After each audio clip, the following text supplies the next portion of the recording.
આજના બજેટમાં 5,425 કરોડ આદિજાતિ વિકાસ વિભાગ માટે ફાળવવામાં આવ્યા છે।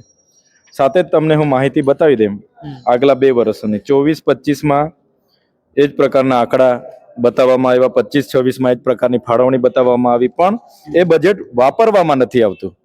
એ બજેટ વણ વપરાયેલું પડી રહી છે અને એનો હેતુફેર કરીને બીજી જગ્યાએ વાપરવામાં આવે છે। એક વાત છે, અમને અપેક્ષા હતી કે આદિવાસી વિસ્તારમાં જે નર્મદા, કડાણા, ઉકાઈ, કરજણ જેવા જળાશયો પરિયોજનાઓ બની છે, તો એમાં જેમની જમીનો ગઈ છે એમનું પુનર્વસન થાય, એમને વળતર મળવું જોઈએ, આદિવાસી વિસ્તારમાં એમને સિંચાઈનું પાણી મળવું જોઈએ, એવી અપેક્ષા હતી। જ્યાં કનેક્ટિવિટી નથી, રોડ રસ્તી બહેનોને ઝોલીમાં લઈને જઈને દવાખાને પહોંચાડવી પડે છે, ત્યાં રોડ બને એવી અપેક્ષા હતી। સાથે રોજગારી આદિવાસી વિસ્તારમાં ગ્રામ્ય કક્ષાએ મળે એવી અપેક્ષા હતી।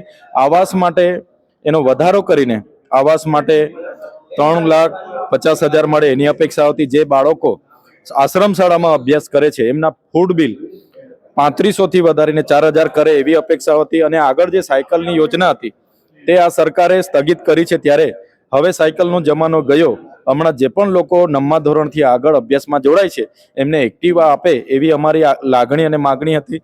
સાથે સાથે ગુજરાત વિધાનસભાના બજેટમાં ગુજરાતના ખેડૂતોને દિવસે મફત વીજળી મળે, સિંચાઈ માટે એની માગણી હતી। સાથે સાથે અમારી અપેક્ષાઓ એવી હતી કે ઘર વપરાશની 300 યુનિટ વીજળી પણ ફ્રી મળે, અને સાથે સાથે જે પણ લોકો બેરોજગાર છે એમને પણ બેરોજગારી ભથ્થું આપવામાં આવે જ્યાં સુધી એમને રોજગાર ના મળે ત્યાં સુધી। અને બીજા જે પણ લોકો શિક્ષણ હોય, આરોગ્ય હોય કે સરકારના જે પણ વિભાગમાં 11 માસના કરાર આધારિત નોકરી કરે છે એમને કાયમી કરવામાં આવે એવી અમારી અપેક્ષાઓ હતી।